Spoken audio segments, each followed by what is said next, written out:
Hello guys, may baboy rito, binta na lang ng mura sa may-ari kasi ito yung baboy na parang aso kasi nangangagat.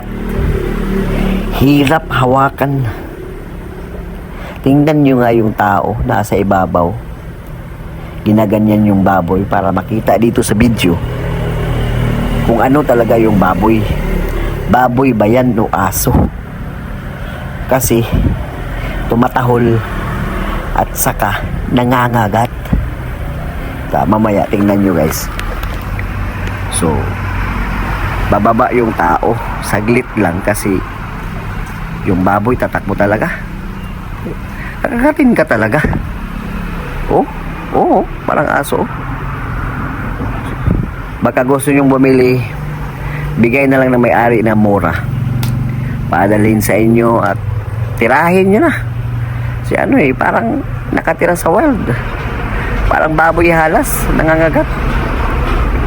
So ito yung may-ari, sila lang dalawa, binta nila. So yung kasamahan ng mga baboy okay naman, hindi naman nangangagat. Yan lang talagang mag-isa, napakadelikadong hawakan.